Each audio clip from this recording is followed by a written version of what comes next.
Hello， 各位朋友，準備好接收嚟自二次元嘅電波未啊？呢度係電波男孩，一個專為介紹 ACG 打造嘅節目。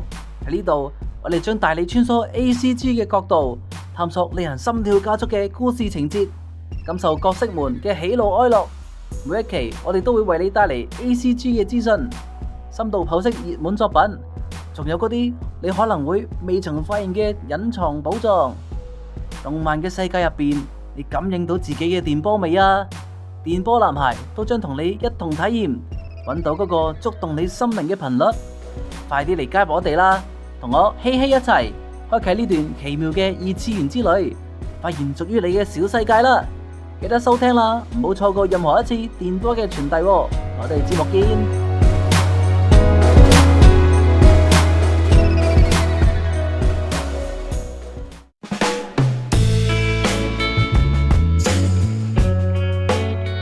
大家好，我係嘉瑤，你而家收聽緊嘅係 YM Radio。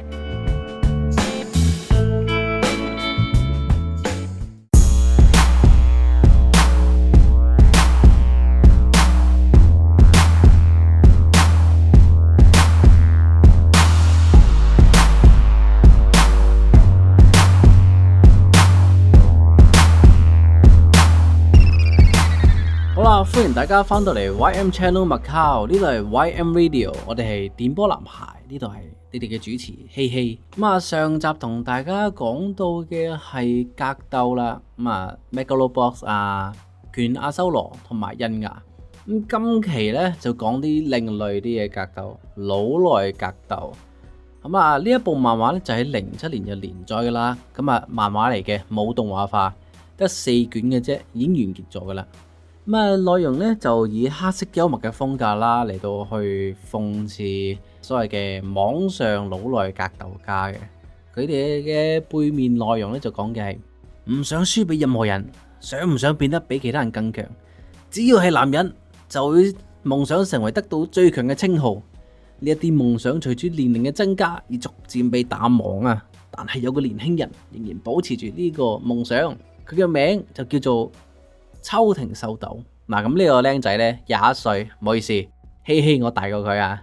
呢一個21歲嘅秋庭秀斗呢，就以兼職工作嚟到去維持生計嘅非特族。咩非特族呢？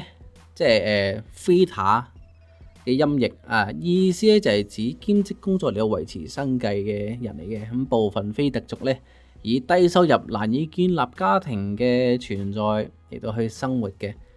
亦都難以喺事業上面有晉升啦，基本上都係單人或者係依賴家庭而生活嘅。秋庭秀斗咧，佢係完全冇學過所謂嘅格鬥技嘅經驗嘅，只係一個格鬥技習俗啦。通常都係中意睇格鬥片啊，即係咩 C 啊嗰啲 MMC 咩 MFC 啊嗰啲格鬥八角籠中啊嗰啲，睇嗰啲格鬥比賽嘅人嚟嘅，即係可以睇拳擊啊、綜合格鬥啊，然之後喺網上面同人哋講如果我會點樣做，會點呢？嗰樣做一定可以贏到佢嘅，係所謂嘅事後諸葛、網上鍵盤戰士。當然啦，呢一部漫畫呢，就係利用呢一個主角去圍繞住呢一個網上鍵盤諸葛孔明嘅諷刺漫畫嚟嘅。最主要就係諷刺翻到底點解咁多人中意去做呢啲嘢，但係佢哋係冇實力、冇勇氣、唔敢面對嘅人嚟嘅。咁當然啦，漫畫亦都講到，如果呢啲人開始真正以最強為目標去訓練自己的話，會如何呢？當然啦，漫畫當中亦都講到啦，秋庭秀斗亦都喺成為網絡鍵盤家之後咧，遇到一個大困難，就係佢其實係真正咁樣冇面嘅，喺線下同人哋見面嗰陣咧，係真係俾人打到喊苦喊忽啊！真係唔夠膽面對嘅，所以咧佢發的起心肝去嘗試成為一個真正嘅格鬥家。當然啦，其實好少真係有呢啲機會嘅人可以去嘗試到嘅。咁當然啦，咁我哋講翻啦，鍵盤俠係咩嚟嘅呢？最初來源於網絡嘅，泛指係現實生活中一類群體，平日生活入邊啊，佢哋大多數獨自面對電腦屏幕啊，係咁打字，同埋或者係手機上面打字啦，對各大網絡新聞事件係進行毫無根據嘅主觀評論、妄加評判啊，從而對網絡環境造成不良嘅影響啊。而喺現實生活中，佢哋嘅個性特點通常係內心怯懦啦、迴避社交、低存在感。好啦，咁講翻啦，到底現實同埋線上係點呢？即係你可以喺線上面講到，哇，好勁抽啊，好勁抽啊！即係我一個打10個，每個人喺網上面都一個打10個嘅，然之後個個都放葉問嗰張圖出嚟。咁其實你係咪真係一個打10個呢？你有冇真係有嘅咁嘅能力呢？去到線下啦，現實之中，你係咪真係有呢個膽量去一個人面對10個人啊？一個人打低10個人啊？你夠膽出嚟面對呢個就係最叻嗰個。咁啊，其實好多所謂嘅鍵盤俠都係喺線上好冇禮貌，線下好有禮貌嘅人嚟嘅。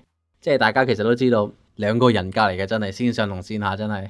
所以大家真係注意一下自己嘅講嘢成分啦。即係如果真係有人真係沿住條網線查到你屋企邊，然之後去你屋企度揾你啊，真係你真係死咗啦！真係，即係好多時都見過美國有好多新聞啦，就係聽到話，有人喺打機上面係咁鬧人哋點樣，然之後結果網線對面嗰個人真係揾到佢嘅 IP 地址，然之後即刻抄上佢屋企，然之後打佢嘅，真係。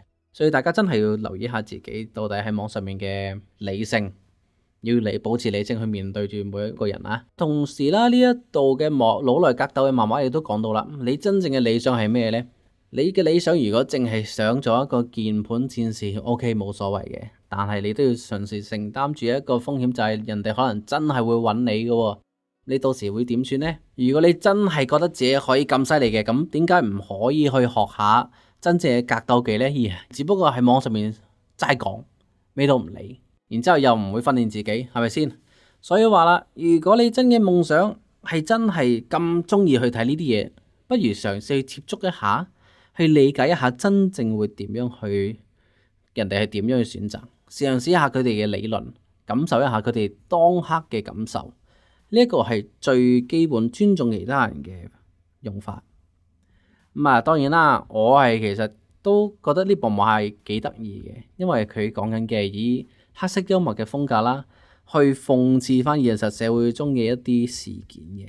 咁啊，所以如果大家有興趣去睇漫畫，睇呢部漫畫咧，記得搜尋腦內格鬥啦，我相信大家亦都會笑一笑嘅，因為漫畫主人公咧係十分之自大，有冇十分之懦弱嘅，成日齋講得個講字，然之後真實做起身咧又好似爭咁啲意思咁嘅。咁當然啦，其實佢都有真係成為一個格鬥家嘅，但係實力上面OK 啦，唔會話太差，唔會話太好嘅，一般啦。咁無端端做咗啲網絡戰士添，唔好意思啊。咁好啦，咁大家如果有興趣搜尋呢一部漫畫，記得 search 腦內格鬥咯。同埋如果大家想繼續聽我哋嘅節目嘅話咧，記得上網搜尋 YM Channel Macau YM Radio， 呢度係電波男孩嗱。如果你哋喜歡我哋影片咧，記得 subscribe and like， 同埋有咩想同我哋討論，記得喺下面 comment 一下留個言，我哋可能可以同大家討論一下喺之後嘅節目入邊。好啦，咁今日就嚟到呢度啦，我哋下次再見啦，拜拜。